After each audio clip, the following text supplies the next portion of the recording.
మీరు అటో ఇటో ఉండాలి, ఇండియా కూటమిలో మీరు లేకపోతే మీరు బీజేపీతో ఉన్నట్టే లెక్క అని నోటుకొచ్చినట్టు మాట్లాడింది.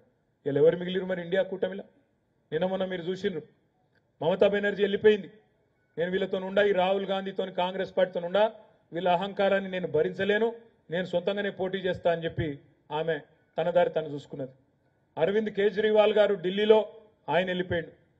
పంజాబ్లో భగవంత్ సింగ్ మాన్ గారు ముఖ్యమంత్రి, ఆయన కూడా వెళ్ళిపోయాడు. నేను వీళ్ళతో నాతో కలిసి పనిచేసుడు కాదు, నా ఇచ్చ నేను కొట్లాడుకుంటా, నా పార్టీకి నేను కొట్లాడుకుంటా, నేను ఒంటరిగానే కొట్లాడుతా అని ఆయన వెళ్ళిపోయాడు. కేరళలో సిపిఎం పినరాయి విజయన్ గారు ముఖ్యమంత్రి, ఆయన కూడా నా దారి నేను చూసుకుంటా, ఈ కాంగ్రెస్ అహంకారం నాతో అయితలేదు, వశపడతలేదు అని ఆయన వెళ్ళిపోయాడు. బీహార్లో ఇప్పుడే మీరు చూసుంటారు వార్త, నితీష్ కుమార్ గారు ఇండియా కూటమి విడిచిపెట్టి ఎన్డీఏ కూటమిలో ఆయన వెళ్ళిపోయాడు. మరి ఇక మిగిలిందేవాళ్ళు?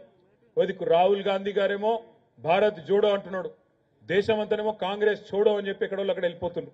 అందుకే నేను మీకు విజ్ఞప్తి చేసేది, బీజేపీని ఆపాలంటే, బీజేపీని నిలువరించాలంటే, బీజేపీకి చెక్ పెట్టాలి అంటే ఇక్కడున్న మా మిత్రులందరూ నేను కోరేది ఒకటే, ఇవాళ కాంగ్రెస్ పార్టీతో సాధ్యం కాదు.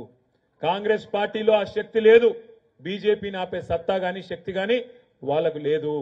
అందుకే నేను కోరేది మిమ్మల్ని, ప్రాంతీయ నాయకులు ఎవరైతే బలమైన నాయకులు ఉన్నారో, కేసీఆర్ గాని, మమతా బెనర్జీ గాని, ఇవాళ అదే విధంగా అరవింద్ కేజ్రీవాల్ గాని, పినరాయి విజయన్ గాని, ఇట్లాంటి నాయకులకు ఓట్లేస్తేనే బీజేపీని ఆపగలుగుతాం తప్ప లేకపోతే ఆపే పరిస్థితి లేదు.